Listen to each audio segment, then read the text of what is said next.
Right, great. Let's finish off our chapter on our universe, getting closer to finishing it off. Chapter 0, all space and all time, crazy ideas.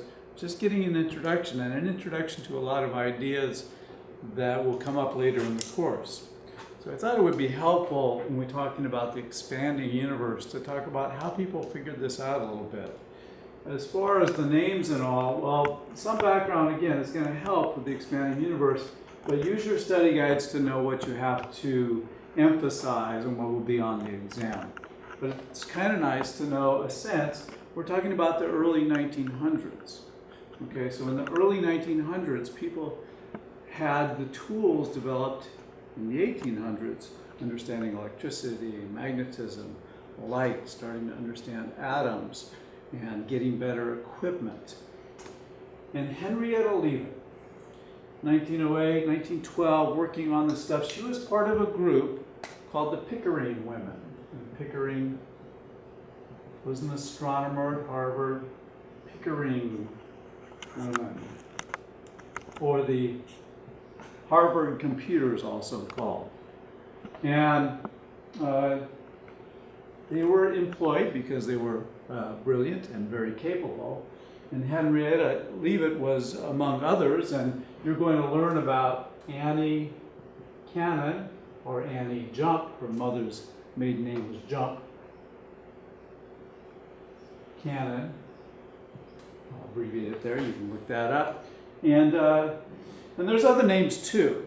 So it's an interesting period of time where women weren't getting the sort of credit that was due, and yet really opened up the universe for us, you'll see. So there's another name that you're going to run into in chapter 11. Hertzsprung, and another name, Russell. And these two work together. We have the Hertzsprung-Russell diagram, or HR diagram, which you'll learn about in chapter 11, and looking at stars. We're going to use this in chapter 11 as well, what Annie did. So lots of interesting folks. Just want to introduce you to them. Not held on my exam yet, but we'll get to them. So there's people behind this, and what did they discover? Well, Henrietta realized that some stars are variable. And some of the stars that we're seeing, initially the stars were in this region of sky called the Cepheus, so there's the Cepheids.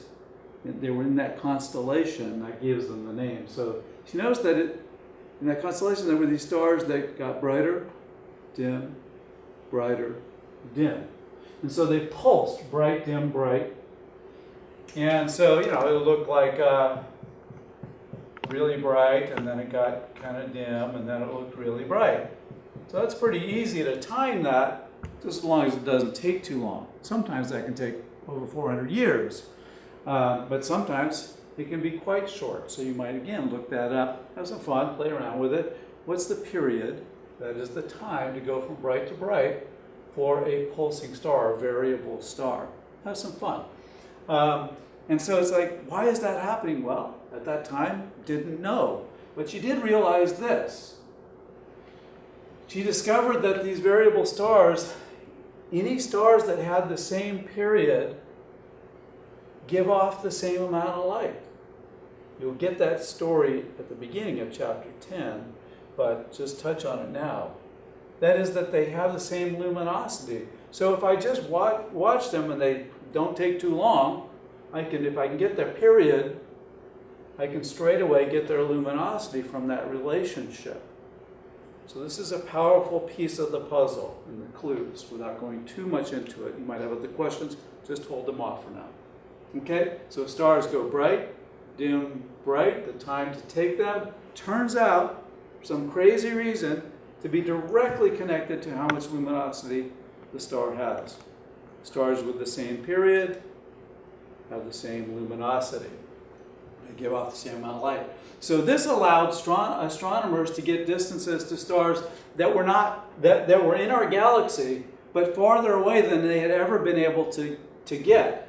Chapter 10 we'll get into this, but you know, and we're going to talk about this soon in chapter 1, you know that as you get farther away from a light source, that it's going to appear dimmer.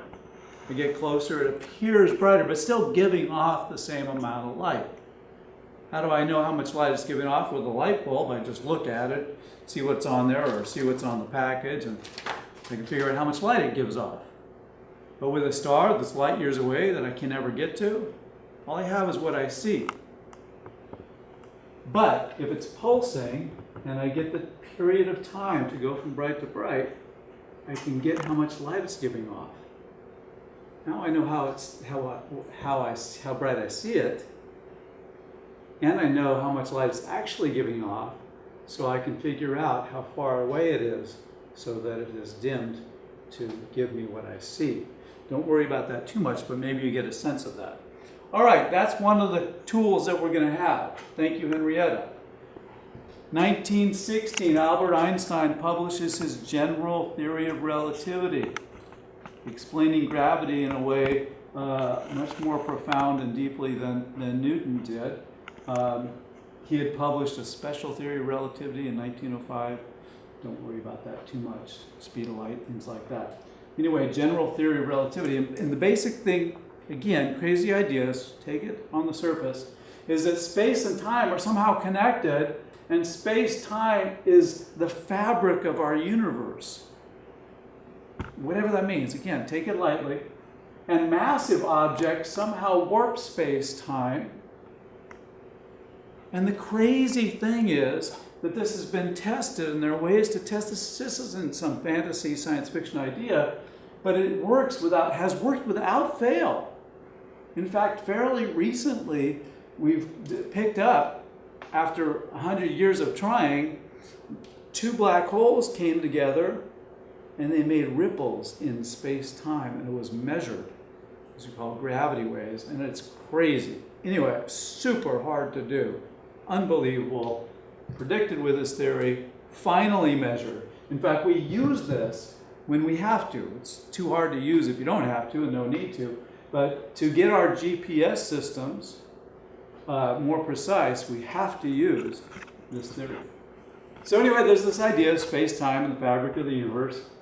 Simple, right? No. And then comes along 1924, Edwin Hubble, another astronomer. And you can read about him too. He went to the 100-inch diameter Mount Wilson telescope in Southern California. How large is a 100-inch diameter? Well, this is 79 inches. You know, so 100 inches, another 30 like that, you know. So that's a pretty big telescope. It wasn't the lens, it was a mirror. And so you've got this huge telescope, went out there, and what did he look at? Stuff. The bigger the telescope, the deeper you can see, the more light you gather. And he looked at a fuzzy patch that had been known, Andromeda Nebula. Now, nebula is a term for any sort of fuzzy patch, and there's lots of different fuzzy patches. Let's see. At the time, they didn't know about galaxies yet. So I looked at this fuzzy patch in the sky, and it always had the same position compared with the stars. It was always in the same place relative to the stars. So what was that thing? It wasn't a cloud. What was that fuzzy patch? At the time, we thought that our universe was a big cloud of stars that we were in. Well, hold on. When he looked at that with this, at that time, giant telescope for the time, he saw that there were stars there. He saw that there were stars. And the amazing thing is, some of them were Cepheid variables. They were variable stars. And so, the ones that blinked in a short enough time where you could pick it up while you were working, you could figure out the luminosity. And with the luminosity, how much light it's giving off, and how bright it looks, you can figure out, not going into the details right now, you can figure out the distance. And what he found here, right here, is that those stars were much farther away than the other stars that we had been looking at. In fact, they were so much farther away that they couldn't be in the same group of stars, and they had to be another island of stars. And this is the discovery that the universe is filled with galaxies. The universe isn't one cloud of stars. There are islands of stars or galaxies. And we're in just one of many galaxies. There it is. Only about 100 years ago, for all of history, not knowing how could you. And now we know that we're in this island of stars, humans' first knowledge of galaxies. That doesn't give us the expanding universe yet. It just gives us, okay, lots of galaxies. So it's not one galaxy, it's many. And we've got this idea here that somehow there's a fabric of space-time and massive things warp it and other things can roll down or orbit around, and because of this warped space-time, crazy idea, hard to fully grasp. Okay, so we're there. We're almost there now. We need some more tools. So let's highlight Vesto. I just love that name, Vesto Slipher. He sounds like he should be in a Harry Potter movie. There are other names, if you're interested in your history, but we pick out some big names, some big folks. And what he was working on is the fact that glowing objects, when a glowing object, say a light bulb, I'll use this as here I am, a light bulb is moving away from you, or a star, or a galaxy, then the light is redshifted. Somehow the light is shifted, and we'll get into that again in chapter 10. When it's moving towards you, it's what we call blue shifted. Don't worry about the details, but it's shifted. The faster it's moving, the more it's shifted.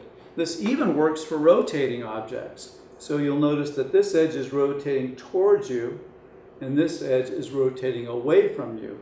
So this edge the light that you get would be slightly blue shifted, and this would be red shifted. Okay? This is important. So we have a tool to tell if some glowing object is moving towards us or away, and how fast. Okay, just go with that. It's called a Doppler shift, or it's related there. Again, chapter 10. All right, so let's piece it together.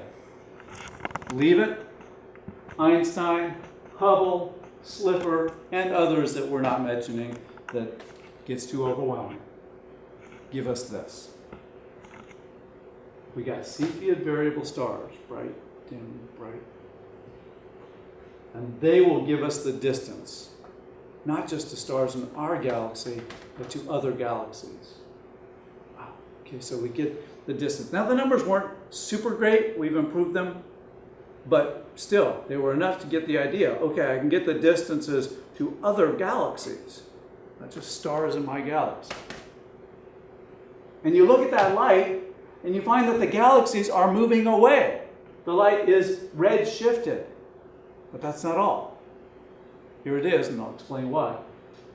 The farther away the galaxy is, the faster it's moving away. That is, the more the light is red shifted. So somehow, galaxies that are farther away are moving faster away from us. What does that mean? Hubble realized, hey, Einstein, our universe is expanding, our space-time. And Einstein's going, wow, that's just really weird. I mean, that doesn't sit right with me. And most astronomers thought the universe is just kind of static there and not expanding. That's a strange idea.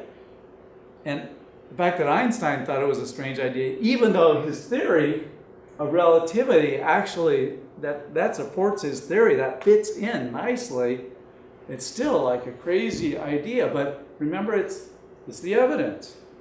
And when Hubble showed him this, right, when you see this data and you realize that galaxies are moving away, and they're moving faster away if they're farther away. Why is that? Now this is tricky, so let's get into this. Why does this show us that space-time is expanding, and what exactly does that mean? So I want to talk about 4 galaxies, just a simple example that'll give you a sense. So the 4 galaxies, I'm going to talk about A, B, C, and D. And let's say they aren't moving, that is, they aren't traveling. Let me make that distinction over here on the table for you. Kind of tricky, but you can get it. The basic idea here. All right. So here we go. I've got a stretchy rope here.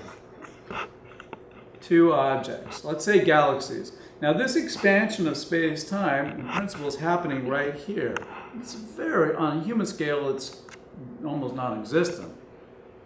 But when we're talking about the distances, not just between stars, light years, hundreds of light years, thousands of light years, tens of thousands of light years, but between galaxies, which are millions of light years, megalight years, or billions of light years, gigalight years, this shows up.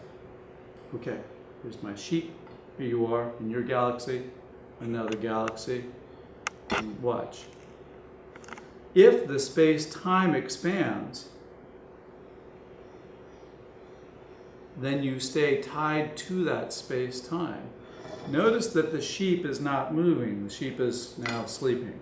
Okay, the sheep is not moving. Okay, so somehow, think of it as, you can think of it as 2 individuals standing on a sort of a rubber floor.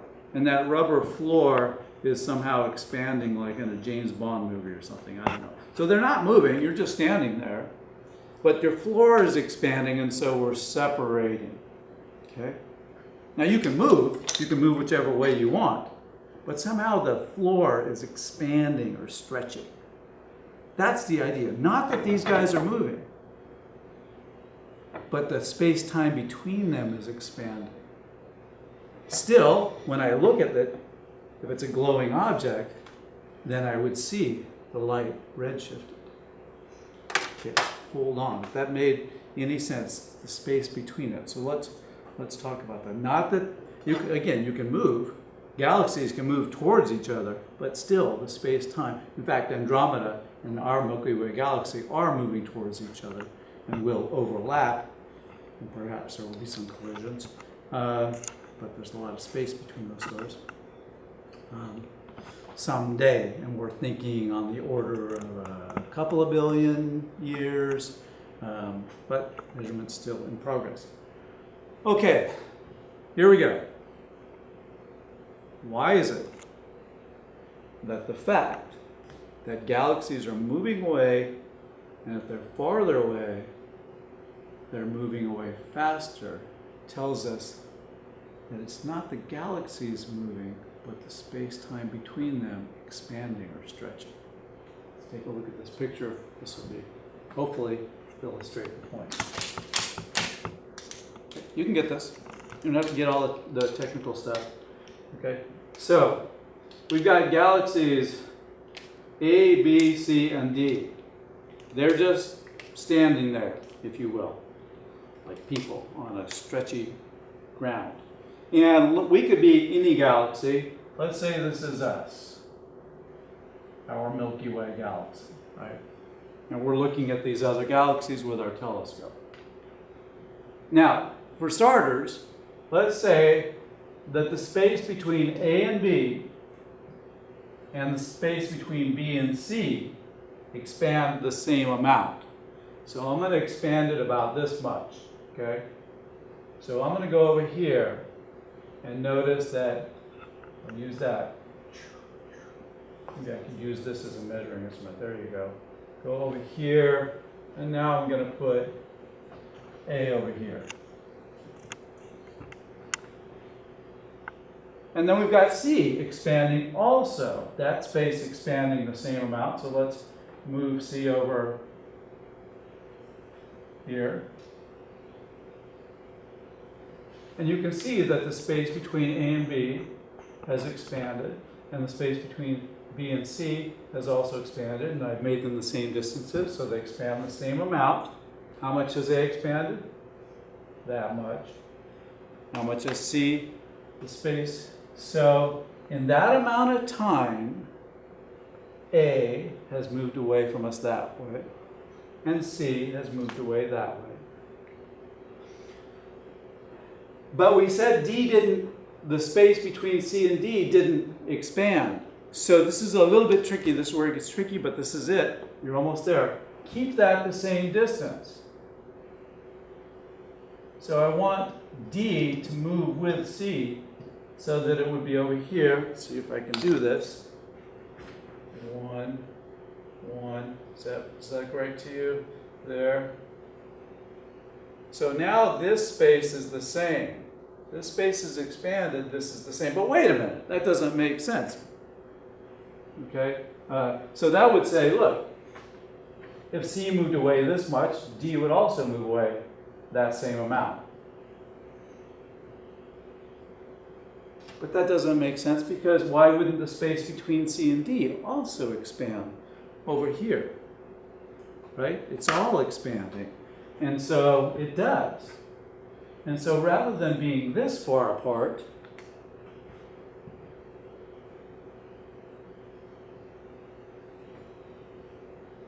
C to D expands, same amount. How much? 1 eraser. So I've got to move D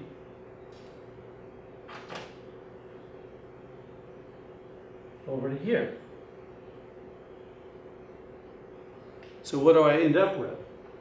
I end up with C here. I end up with B, us, here. I end up with A here. The space from A to B expanded the same as the space from B to C. Right? Just same stretch. It's all in a stretchy chord. And this would work just for this stretchy chord as well. The space from C to D also expanded the same amount. Okay? And maybe I didn't do that perfectly here, but pretty close. That amount is the same as that and that. So, here's the conclusion. If it's the space-time that's expanding, what you would expect to see is that A has moved away from us this much, C has moved away from us the same, but D, which started out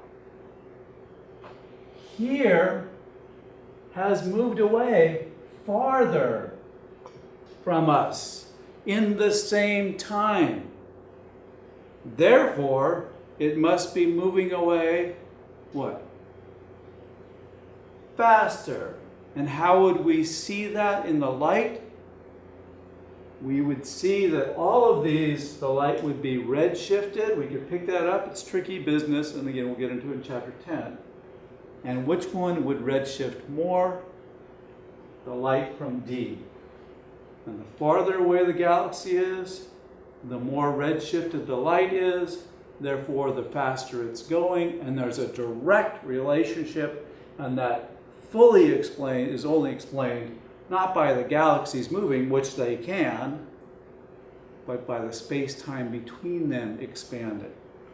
So that's what we mean by the expansion of space and time, and we'll chat just a little bit about the discoveries of, maybe we just don't, we know a lot, this is pretty impressive, but maybe there's things that we don't know. And dark matter and dark energy are two great examples of that in the current day puzzles that we're looking into now. Who knows if it'll take 10 years or 100 years or 1,000 years for us to figure those out. Cheers.